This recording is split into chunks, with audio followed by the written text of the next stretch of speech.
الحمد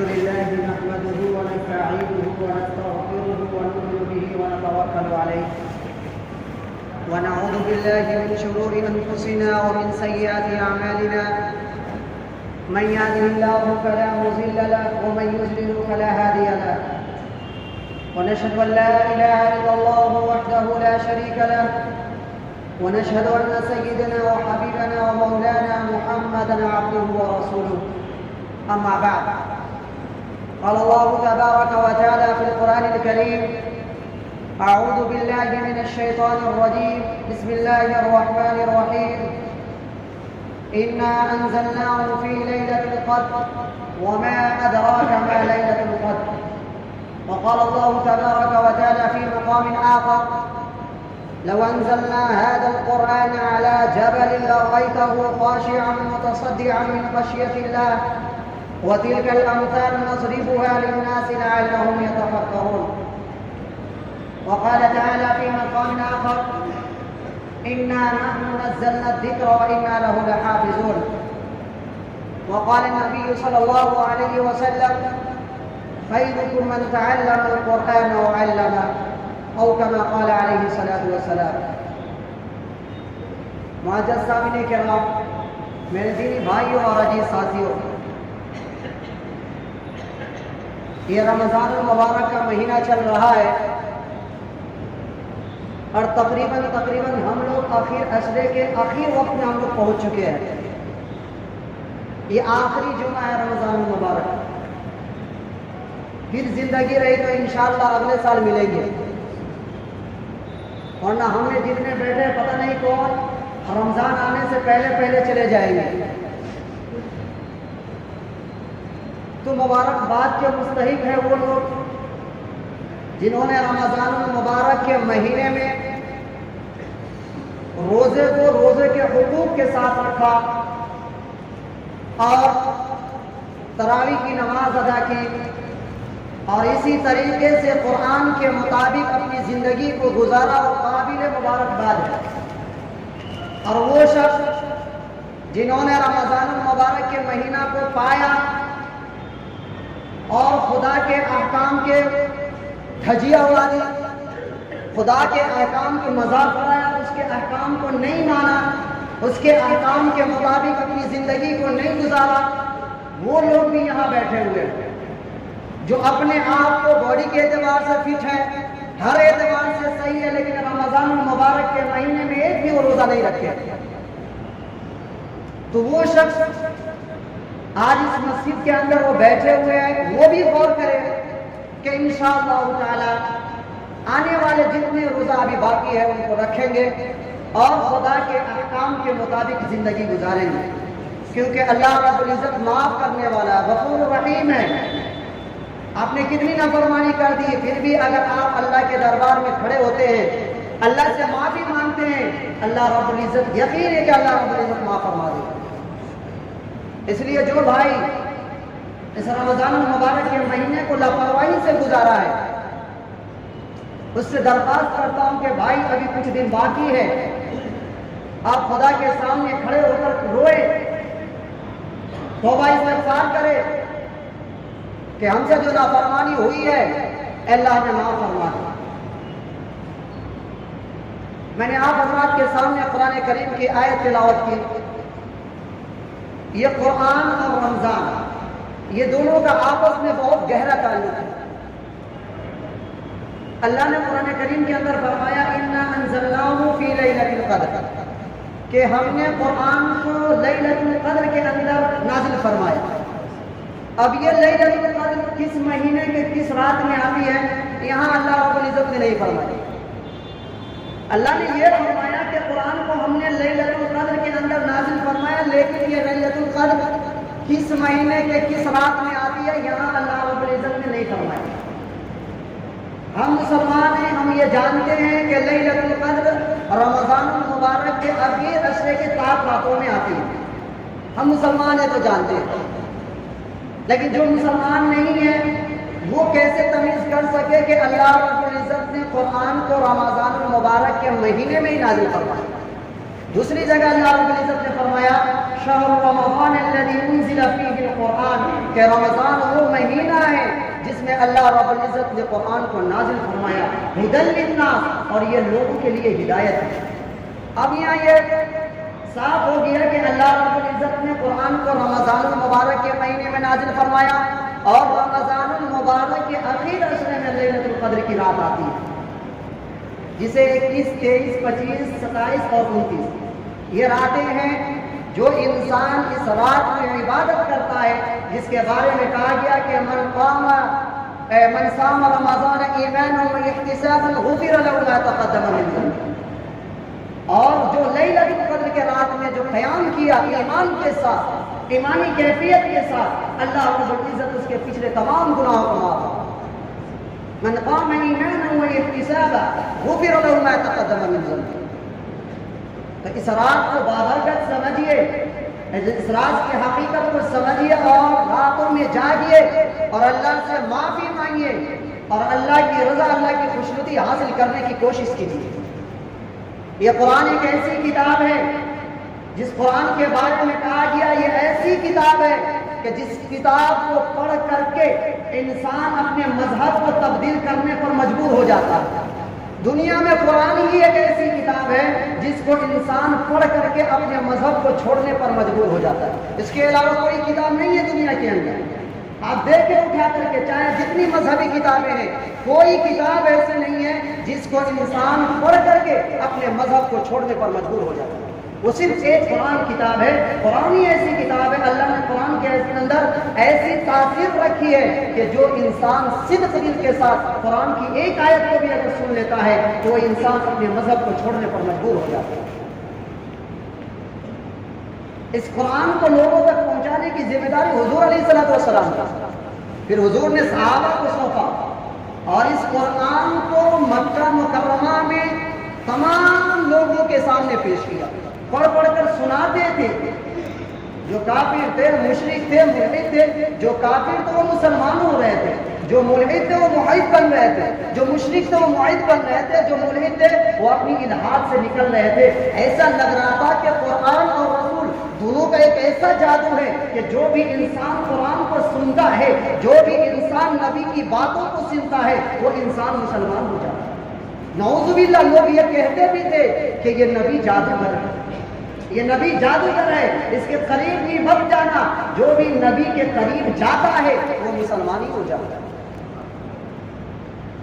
لیکن اللہ نے قرآن کریم کے اندر ایسی تاثیر رکھی ہے کہ جو بھی بندہ صدق دل کے ساتھ قرآن کی ایک آیت کو بھی سن لے، اس کی زندگیاں تبدیل ہو جاتی ہیں۔ ایسے بہت سے واقعات ہیں کہ جنہوں نے ایک آیت کو سن کر کے اپنے ایمان کو، اپنے مذہب کو تبدیل کر دیا ہے اور مسلمان ہو گیا ہے۔ جس میں سب سے پہلا واقعہ سیر فہرست حضرت عمر رضی اللہ تعالیٰ عنہ۔ حضرت عمر رضی اللہ تعالیٰ عنہ وہ بہت بڑے دشمن تھے اسلام کے، بہت بڑے دشمن۔ یہ سن 5 نبوی تک یہ دشمن اسلام ہے، اور انہوں نے یہ وعدہ کیا کہ میں آج نکلوں گا گھر سے اور نبی کو قتل کر دوں گا، نعوذ باللہ نبی کو شہید کر دوں گا۔ حضرت عمر نے یہ کہا، غصے میں، نفرت میں، بغض میں، عداوت میں۔ لیکن جب راستے میں نکلے تو ایک صحابی ملتے ہیں اور وہ کہتے ہیں کہ عمر کہاں جا رہے ہیں؟ حضرت عمر کہتے ہیں کہ میں وہاں جا رہا ہوں جنہوں نے ہمارے نظام میں رنگنا پیدا کرنے کے لیے، رنگنا ڈالنے کے لیے، جنہوں نے باپ کو بیٹے سے، بیٹے کو باپ سے، بیوی کو شوہر سے، شوہر کو بیوی سے، بیٹی کو ماں سے، ماں کو بیٹی سے جدا کر دیا ہے، اس کو جا رہا ہوں قتل کر دیا۔ وہ کہتا ہے کہ صرف ایک اللہ کی عبادت کی جائے، اللہ کے علاوہ کسی کی عبادت نہ کی جائے، صرف عبادت کے لائق ہے تو صرف اور صرف اللہ، اس کے علاوہ کوئی نہیں۔ لیکن ہمارے آباء و اجداد بتوں کی عبادت کرتے ہیں، ہم کیسے چھوڑ سکتے ہیں؟ اس لیے آپ قصہ یہ ختم کرتے ہیں۔ وہ صحابی کہتے ہیں کہ جا کے پہلے اپنے گھر کی خبر لے لیں، تمہارے گھر میں اسلام داخل ہو چکا ہے، تمہارے بہنوئی، تمہارے بھائی اسلام قبول کر چکے ہیں۔ حضرت عمر اور زیادہ غصہ ہو گیا، کہا یہ کیسے ہو سکتا ہے میرے گھر میں اسلام؟ حضرت عمر غصے میں پلٹے اپنے گھر کی طرف، دروازے کھٹکھٹایا اور اپنے بہنوئی کو پایا دروازہ پر، پٹائی شروع کر دی۔ حضرت عمر اپنے شوہر کو بچانے کے لیے، حضرت عمر کی بہن آئی اس کو بھی مارنے لگے، ایسا تھپڑ مارا کہ چہرے سے خون جاری آیا، کیونکہ عمر ابھی مسلمان نہیں تھے۔ آپ کو معلوم ہے کہ کفر انسان کو پاگل بنا دیتا ہے، یہ شرک انسان کے عقل کو ختم کر دیتا ہے، یہ دیومالائی سسٹم جو ہے انسان کو باولا اور پاگل بنا دیتا ہے۔ ابھی عمر مسلمان نہیں تھے، مارنے کو عمر کو مار دیے، پھر احساس کرنے لگے عمر تمہاری انسانیت مر گئی ہے، تمہیں اپنے بہن پہ تھپڑ چلو۔ حضرت عمر رضی اللہ تعالیٰ عنہ کہتے ہیں کہ کیا پڑھ رہی ہے، قرآن کریم کی آیت کی تلاوت جو کر رہی تھی، کان سے آواز ٹکرائی، حضرت عمر کہنے لگے کیا پڑھ رہی تھی؟ کہنے لگے میں تمہیں نہیں دے سکتی، تم ناپاک ہو اور یہ قرآن پاک ہے اس لیے میں نہیں دے سکتی۔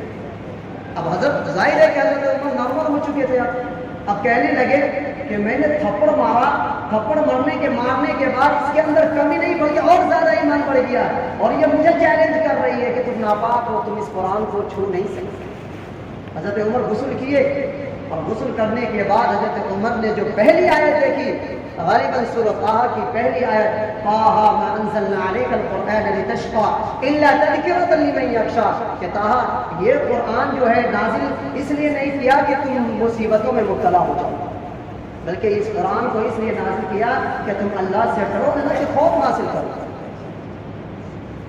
تو حضرت عمر نے یہ ایک آیت یہ تلاوت سنی اور حضرت عمر کی زندگی بدل گئی، حضرت عمر مسلمان ہوئے۔ تو یہ مسلمان نہیں تھے، ایک آیت سن کر کے مسلمان ہوئے۔ تو قرآن میں اللہ نے وہ تاثیر رکھی ہے کہ جو بھی اگر قرآن کو صدق دل سے سنے گا انشاءاللہ تعالیٰ اس کی زندگی میں انقلاب ضرور آئے گا۔ حضرت جعفر رضی اللہ تعالیٰ جو حضرت علی رضی اللہ تعالیٰ عنہ کے بھائی ہیں، جب مکہ میں ظلم و ستم بڑھ گیا تو حضور نے ہجرت کی اجازت دے دی، اور صحابہ نے جو سب سے پہلی مرتبہ ہجرت کیا وہ حبشہ کی طرف ہجرت کی۔ جب وہاں پہنچے، وہاں نجاشی بادشاہ تھا، انہوں نے کہا کہ تم لوگ کون ہو، کیوں آئے ہو یہاں؟ تو حضرت جعفر رضی اللہ تعالیٰ عنہ نے ایک اسلام کی حقانیت پر ایک تقریر کی۔ انہوں نے کہا کہ ہم سود کھاتے تھے، ہم اپنی بیٹیوں کو زندہ درگور کر دیتے تھے، ہم عورتوں کی خرید و فروخت کیا کرتے تھے، اور ہمارے معاشرے میں زنا شراب عام ہو چکی تھی، لیکن ایک ایسا نبی آیا جنہوں نے ہمیں ان تمام چیزوں سے روکا اور اپنے بیٹیوں کے حقوق کو بتایا، اور جنہوں نے ہمیں سیدھے راستے دکھایا۔ پھر حضرت جعفر رضی اللہ تعالیٰ عنہ سورہ مریم کی آیت تلاوت، سورہ مریم شروع کر دی تلاوت، اور نجاشی بادشاہ آیت کو سن رہے، ان کے آنکھوں سے آنسو جاری آتے، رو رہے ہیں، اور ان کے جو وزراء ہیں وہ بھی رو رہے ہیں، آنکھوں سے آنسو جاری ہے۔ دیکھیے اللہ نے اس بادشاہ کی زندگی کو کیسے ایک آیت سے ایک سورت سے ہم مسلمان ہیں، ہم ہر نماز میں، مغرب میں، عشاء میں، فجر میں، تراویح میں قرآن سن رہے ہیں، ہم پر کوئی اثر ہی نہیں ہے، لیکن وہ مسلمان نہیں، ایک آیت کو سنتے مسلمان کو۔ 70 آدمی حضور کے پاس آئے، 70 آدمی، اور کہنے لگے حضور کو، یا رسول اللہ آپ مجھے اپنے دین کے بارے میں کچھ بتائیں۔ حضور علیہ السلام سورہ یاسین کی تلاوت شروع کر دی، سورہ یاسین کی تلاوت شروع کر دی، اور اللہ نے حضور کو وہ آواز دی تھی کہ وہ قرآن کی تلاوت کر رہے ہیں، وہ 70 آدمی قرآن کی تلاوت کو سن رہے ہیں، آنکھوں سے آنسو جاری ہے، اور وہ 70 آدمی جس کے بارے میں قرآن نے تذکرہ کیا، وَإِذَا سَمِعُوا مَا أُنزِلَ إِلَى الرَّسُولِ تَرَىٰ أَعْيُنَهُمْ تَفِيضُ مِنَ الدَّمْعِ مِمَّا عَرَفُوا مِنَ الْحَقِّ يَقُولُونَ رَبَّنَا آمَنَّا فَاكْتُبْنَا مَعَ الشَّاهِدِينَ۔ وَإِذَا سَمِعُوا مَا أُنزِلَ، کہ جب یہ سنتے ہیں جو رسول پر نازل کی گئی اس کو سنتے ہیں، تو آپ ان کو دیکھیں گے تو ان کے آنکھوں سے آنسو نکلتے ہیں۔ کیوں آنسو نکلتے ہیں؟ اس لیے کہ انہوں نے حق کو پہچان لیا۔ وَإِذَا سَمِعُوا مَا أُنزِلَ إِلَى الرَّسُولِ تَرَىٰ أَعْيُنَهُمْ تَفِيضُ مِنَ الدَّمْعِ مِمَّا عَرَفُوا مِنَ الْحَقِّ، وہ اس لیے رو رہے ہیں کہ وہ حق کو پہچان چکے۔ يَقُولُونَ رَبَّنَا آمَنَّا فَاكْتُبْنَا مَعَ الشَّاهِدِينَ، وہ کہنے لگے اے ہمارے رب ہم ایمان لائے ہیں، ہم کو گواہی دینے والوں میں نہیں۔ تو یہ سورہ یاسین کی تلاوت کو سن کر کے 70 آدمی ایمان قبول کر رہے ہیں۔ تو میں عرض کر رہا تھا کہ قرآن ایک ایسی کتاب ہے کہ جس کو انسان اگر صرف دل سے سن لے اس کی زندگی پلٹ جائے گی انشاءاللہ۔ تو ایسے بہت سے واقعات ہیں، صرف قرآن کی ایک آیت سن کر کے ان کی زندگیاں بدل گئی۔ آپ نے جنات کا واقعہ سنا ہوگا کہ جنات نے بھی قرآن کی آیت، قرآن کی تلاوت سن کر کے مسلمان ہو گئے۔ جناب محمد رسول اللہ صلی اللہ علیہ وسلم مقام نافلہ پڑھتے اور فجر کی نماز میں وہ تلاوت کر رہے تھے اور جنات کی جماعت وہاں سے گزر رہی تھی۔ وہ کہنے لگی خاموش ہو جاؤ، کوئی انسان کچھ پڑھ رہا ہے، جس کو قرآن نے تذکرہ کیا سورہ جن کے اندر، سورہ احقاف کے اندر، وَإِذْ صَرَفْنَا إِلَيْكَ نَفَرًا مِنَ الْجِنِّ يَسْتَمِعُونَ الْقُرْآنَ فَلَمَّا حَضَرُوهُ قَالُوا أَنصِتُوا فَلَمَّا قُضِيَ وَلَّوْا إِلَىٰ قَوْمِهِمْ مُنذِرِينَ۔ جب جنات کی جماعت وہاں گزری، کہنے لگی کہ انسان کوئی کچھ پڑھ رہا ہے، سنو تو ذرا۔ وہ سن کر کے، وہ جنات وہ سن کر کے وَلَّوْا إِلَىٰ قَوْمِهِمْ مُنذِرِينَ، جب تلاوت مکمل ہوئی وہ جنات سن کر کے اپنے قوم کو ڈرانے لگی، گویا کہ وہ جنات کی قوم پوری کی پوری قوم مسلمان ہو۔ غور تو کرے، ہم مسلمان ہیں، ہم یہ واقعہ اس لیے پیش کر رہے ہیں کہ ہم مسلمان ہیں، ہم دین رات قرآن کی تلاوت سنتے ہیں، ہم پہ اثر کیوں نہیں؟ وہ کون تھے جو مسلمان بھی نہیں تھے، ایک آیت سن کر کے مسلمان ہو جاتے؟ حضرت زبیر بن مطعم رضی اللہ تعالیٰ، ایک صحابی ہے، یہ مکہ مکرمہ میں پہنچے، حضور علیہ الصلوۃ والسلام مغرب کی نماز میں سورۃ طور کی تلاوت کر رہے ہیں، والطور وکتاب مسطور فی رق منشور والبیت المعمور والسقف المرفوع، حضور یہ تلاوت کر رہے ہیں۔ وہ سننے لگے، وہ تلاوت سن رہے ہیں، جب تلاوت مکمل ہوئی تو قرآن کی تلاوت کا ایسا اثر ہوا ان پر کہ وہ فوراً حضور کے پاس آئے اور کہنے لگے کہ حضور مجھے کلمہ پڑھا دیجیے، حضور مجھے کلمہ پڑھا دیجیے تاکہ میں مسلمان ہو جاؤں۔ تو ایک سورت سن کر کے، ایک آیت سن کر کے مسلمان ہو۔ تو ایسے کتنے واقعات ہیں۔ حضرت عثمان بن مظعون رضی اللہ تعالیٰ عنہ کہ حضور کے پاس آئے اور کہنے لگے کہ حضور آپ اپنے دین کے بارے میں مجھے خلاصہ بیان کریں، اسلام کے بارے میں خلاصہ بیان کریں۔ حضور علیہ الصلوۃ والسلام نے صرف ایک آیت تلاوت کی، ان اللہ یأمر بالعدل والإحسان وإیتاء ذی القربى وینہی عن الفحشاء والمنکر، یہ صرف ایک آیت تلاوت کی۔ یہ ایسی فصیح آیت ہے کہ جس میں زندگی گزارنے کا پورا طریقہ موجود ہے۔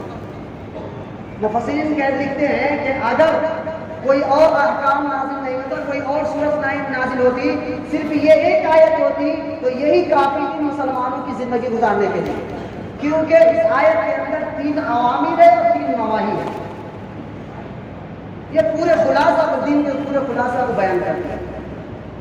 تو یہ صرف ایک آیت سن کر کے ان اللہ یأمر بالعدل والإحسان وإیتاء ذی القربى وینہی عن الفحشاء والمنکر کو سن کر کے مسلمان ہو۔ ایسے کتنے واقعات میں آپ کے سامنے پیش کروں۔ ایک دیہاتی آدمی گزر رہا تھا، ایک بچہ تلاوت کر رہا تھا اور وہ پڑھ رہا تھا فاصدع بما تؤمر، بس یہی فاصدع بما تؤمر۔ وہ دیہاتی کے کانوں سے آواز ٹکرائی، وہ دیہاتی فوراً سجدے میں گر گیا۔ وہ مسلمان نہیں تھا۔ کسی نے پوچھا تم کس کو سجدہ کر رہے ہو؟ کہا کہ اس آیت کی فصاحت کو میں سجدہ کر رہا ہوں۔ صرف یہ فاصدع بما تؤمر کہ خوب کھول کر کے بیان کرو جس کا تمہیں حکم دیا گیا۔ ایک چھوٹی سی آیت ہے اور انسان کی زندگی کو تبدیل کر دیتا ہے۔ ابن مقنع، جسے ابن مقفع بھی کہا جاتا ہے، انہوں نے کیا کہا کہ میں قرآن کے مثل ایک کتاب لکھوں گا، قرآن کے مثل ایک کتاب لکھوں گا۔ اور انہوں نے کتاب لکھنی شروع کر دی، وہ کتاب لکھ رہے پڑھ رہے، ایک مضمون تیار کر لیا۔ مضمون تیار کرنے کے بعد انہوں نے سوچا کہ اب تو اس کے مثل میں تیار کر لیا ہوں، اور راستے سے گزر رہا تھا، ایک بچہ تلاوت کر رہا تھا، وہ کھڑکی سے آواز آ رہی تھی، وہ کہہ رہے تھے قال یا ارض ابلعی ماءک ویا سماء اقلعی وغیض الماء واستوت علی الجودی وقیل یا ارض ابلعی ماءک ویا سماء اقلعی وغیض الماء واستوت علی الجودی۔ انہوں نے یہ آیت جب سنی فوراً اپنے کاغذ کو پھاڑ کے پھینک دیا، آج میرے اندر وہ طاقت نہیں ہے کہ میں قرآن کے مثل ایک آیت بھی تیار کر سکوں. تو پتہ نہیں مسلمان کیسے بے حس ہو گئے ہیں. واٹر پروف جو کہتے ہیں نا, مسلمان واٹر پروف ہو گئے. کوئی اثر نہیں ہے مسلمانوں کا. جس طریقے سے ایک انسان, ایک نرم دل انسان, ایک نرم ہو جو کام کرنے والا نہ ہو, آپ انہیں ننگے پیر روڈ پر اگر ٹہلا دے تو ٹہل نہیں سکتا, وہ جا نہیں سکتا. لیکن ایک مزدور ہے جو دن بھر مزدوری کرتا ہے, وہ انسان اگر روڈ پر ٹہلے, دن بھر کام کرے, اس کی چمڑی جو ہے موٹی ہو چکی ہے, وہ انسان دن بھر کام کرے گا, اس کے اوپر کوئی اثر نہیں. کیوں؟ کیونکہ وہ جو چمڑا وہ موٹی ہو چکی ہے, بے اثر ہو چکی ہے. اسی طریقے سے آج مسلمان جو ہے بے اثر ہو چکے ہیں. آج مسلمان بے اثر ہو چکے ہیں. ایک قوت سامع, سننے کی طاقت انسان کے اندر ہے, وہ دور سے پہچان لیتا ہے کہ یہ آدمی کون سے خوشبو لگایا ہے. اور ایک انسان جس کو نزلہ کا بیمار ہے, نزلہ سے بیمار ہے, وہ انسان کے قریب میں بھی آپ خوشبو رکھیں گے وہ سن نہیں پائے گا. اسی طریقے سے آج مسلمانوں کے سامنے قرآن کی تلاوت کی جا رہی ہے, لیکن مسلمانوں پر کوئی اثر نہیں ہے. یہی ہے, مسلمان بے حس ہو چکے ہیں. مسلمان سمجھتے نہیں ہیں, قرآن کے حقوق کو جانتے نہیں ہیں. جبکہ اس قرآن کے بارے میں اللہ نے فرمایا لو انزلنا هذا القرآن على جبل لرأيته خاشعا متصدعا من خشية الله, کہ اگر قرآن کو حضور اکرم صلی اللہ علیہ وسلم کے سینے کے ذریعے سے اگر پیوست نہیں کیا ہوتا اور ڈائریکٹ قرآن کو اگر نازل کر دیا ہوتا, انسان پر آگے نازل کرتا تو انسان کے چتھڑے اڑ جاتے. اگر پہاڑ پر نازل کرتا تو آپ دیکھتے دھماکوں سے پہاڑ ہچکولے لیتے, پہاڑ ڈگمگانے لگتے. لیکن اللہ نے حضور کے ذریعے سے اس کو سوروایا. پھر قرآن کی دلہن سورۃ الرحمن کے ذریعے سے, الرحمن علم القرآن خلق الانسان, وہ رحمان جس نے قرآن سکھایا. ورنہ کس انسان کے اندر یہ ہمت تھی کہ وہ کسی کو قرآن سکھا دیتا تھا؟ کس انسان کے اندر یہ طاقت تھی کہ وہ قرآن کی ایک آیت کو پڑھ لیتا؟ اس کے زبان کے ٹکڑے ہو جاتے اگر وہ قرآن کو پڑھتا. لیکن قربان جائیے اس رب پر جس رب نے اپنی رحمانیت کے ذریعے سے حضور اکرم صلی اللہ علیہ وسلم کے سینے سے پیوست کر کے قرآن ہم تک پہنچایا. پھر ہمارے قوم کے 7 سال کے بچے بھی قرآن کو حفظ کر لگے, الحمدللہ. جیسے آپ دیکھیں کہ 12 بجے دھوپ میں آپ کھڑے نہیں ہو سکتے, ڈائریکٹ آپ کھڑے نہیں ہو سکتے. لیکن وہی دھوپ اگر چاندنی رات ہو 12 بجے رات میں, تو آپ پورے کپڑے نکال کر کے آرام سے کھڑے ہو سکتے ہیں. لیکن آپ دھوپ میں کھڑے نہیں ہو سکتے, لیکن چاندنی رات میں آپ کھڑے ہو سکتے ہیں. ایسے ہی خدا کی کتاب جو ہے جلالی کتاب ہے. خدا کی کتاب کو ہم برداشت نہیں کر سکتے. ہمارے اندر وہ کیپیسٹی نہیں ہے کہ ہم خدا کی کتاب کو برداشت کر سکتے. لیکن خدا نے جلالی کتاب کو جمالی سینے کے ذریعے سے, حضور کے سینے کے ذریعے سے پیوست کیا, اور پھر اس قرآن کو پورے قوم کے 7 سال کے بچے بھی اس قرآن کو حفظ کر لیتے ہیں. اس لیے یہاں درخواست میں کرنے چلا ہوں کہ ہر انسان یہ کوشش کرے کہ اپنے بچے کو حافظ قرآن بنائے. میرے بھائی آپ ڈاکٹر ہیں, الحمدللہ آپ خدمت کر رہے ہیں, لیکن آپ کے انتقال کے بعد وہ ڈاکٹری ختم ہو جائے گی. آپ انجینئر ہیں, آپ کے انتقال کے بعد وہ انجینئرنگ ختم ہو جائیں گے. آپ وکیل ہیں, آپ کی وکالت آپ کے انتقال کے بعد ختم ہو جائیں گے. لیکن ایک حافظ قرآن ایک ایسا شخص ہے کہ مرنے کے بعد بھی قرآن اس کے ساتھ رہتا ہے. ڈاکٹری آپ کے ساتھ نہیں ہے مرنے کے بعد, انجینئرنگ آپ کے ساتھ نہیں ہے مرنے کے بعد, لیکن قرآن ایک ایسی کتاب ہے کہ انسان اگر مر بھی جاتا ہے پھر بھی قرآن اس کے ساتھ ہے, قرآن اس کے ساتھ ہے. اس لیے درخواست کرتا ہوں کہ ہر انسان کوشش کرے کہ ہم اپنے بچوں کو قرآن کا حافظ بنائیں. انشاءاللہ کوشش کریں, خود بھی قرآن کو سمجھے اور اپنے بچوں کو قرآن کے حافظ بنائیں انشاءاللہ. اللہ نے قرآن میں فرمایا اِنَّا أَنزَلْنَاهُ اِنَّا نَحْنُ نَزَّلْنَا الذِّكْرَ وَإِنَّا لَهُ لَحَافِظُونَ. قرآن کی حفاظت کی ذمہ داری اللہ رب العزت نے خود اٹھائی, لیکن وہ حفاظت کس سے کروا رہے ہیں؟ حافظ قرآن سے. وہ کس سے حفاظت کروا رہے ہیں؟ حافظ قرآن سے. ہر حافظ قرآن کے سینے میں قرآن موجود ہے. اگر آپ قرآن کو کسی طریقے سے بھی لکھ کر کے لائے, لیکن ایک حافظ قرآن اس کو دیکھ کر کے بتا دے گا کہ آپ نے ڈنڈی ماری ہے, آپ نے غلط کی ہے. تو قرآن کے جو حقوق ہیں ہم پر اس کو مانیں. قرآن کے 5 حقوق ہیں, بنیادی 5 حقوق ہیں. ایک اس پر ایمان لانا, مسلمان ہو ایمان لاؤ.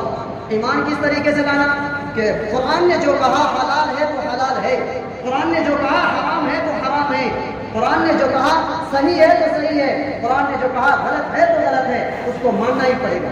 یہ نہیں کہ اپنے خواہش کے مطابق ہم روزہ نہیں رکھیں گے، قرآن نے کہا روزہ آپ پر فرض ہے لیکن ہم روزہ نہیں رکھیں گے، قرآن نے کہہ دیا سود حرام ہے ہم سود کھائیں گے، قرآن نے کہہ دیا کہ حرام چیز کو نہ کھاؤ نہ حرام کھائیں گے۔ تو یہ نہیں آپ کے خواہش کے مطابق یہ دن نہیں، بلکہ خدا کے خواہش کے مطابق، خدا کے احکام کے مطابق آپ زندگی گزاریں گے تو پھر آپ کامیاب ہوں گے، ورنہ آپ کامیاب نہیں ہو سکتے۔ تو پہلا حق قرآن پر ایمان لانا، قرآن نے جو کہا ہے اس کو ماننا۔ دوسرا قرآن کو پڑھنا، قرآن کو اس کی حسن خوبی کے ساتھ قرآن کی تلاوت کرنا۔ تیسرا جو ہے قرآن کو سمجھنا، ہم قرآن کو سمجھتے نہیں ہیں۔ قرآن میں تقریباً اللہ نے 89 مرتبہ، ایک کم 90 مرتبہ یا ایھا الذین آمنوا کہہ کے ایمان والوں کو مخاطب کیا۔ ہم ایمان والے ہیں، ہمیں معلوم نہیں ہے کہ اللہ نے اتنی دفعہ ہمیں کیا کہا ہے، ہمیں معلوم ہی نہیں ہے، جبکہ ایک کم تقریباً 90 مرتبہ اللہ نے یہ حکم دیا، لیکن ہم کو معلوم ہی نہیں کہ اللہ نے کیا حکم دیا۔ تمہارے دل پر یہ زنگ لگ چکا ہے، جیسے لوہے پر جنگ لگتا ہے ایسے ہی دل پر زنگ لگ چکا ہے، گناہوں کا زنگ لگ چکا ہے۔ اس لیے دعا کرے کہ اللہ رب العزت ہم سبوں کو اپنے احکام کے مطابق زندگی گزارنے کی توفیق عطا فرمائے۔ اور اسی طریقے سے قرآن کے جو ایک حقوق میں سے یہ حقوق ہے، کہ قرآن کو آپ دوسروں تک پہنچائے۔ ہم اتنے آدمی بیٹھے ہوئے ہیں، کتنے یہ کوشش کر رہے ہیں کہ قرآن کو دوسروں تک پہنچا رہے ہیں، کتنے آدمی یہ کوشش کر رہے ہیں؟ ہم کر ہی نہیں رہے۔ تو دعا کرے کہ اللہ رب العزت ہم سبوں کو اپنے احکام کے مطابق زندگی گزارنے کی توفیق عطا فرمائے۔ اور یہ رمضان المبارک کا جو مہینہ چل رہا ہے، اس مہینے میں ایک بات آخر میں یہ کہہ دوں، صدقۃ الفطر جو ہے وہ اپنے حیثیت کے مطابق ہے۔ یہ نہیں آپ سمجھے کہ 150 روپئے نیپالی ہے تو ہم 150 روپئے دیں گے، نہیں، بلکہ صدقۃ الفطر اپنی حیثیت کے مطابق ہے۔ اگر آپ بہت زیادہ امیر ہیں تو آپ پر 2500 روپئے بھی ہے۔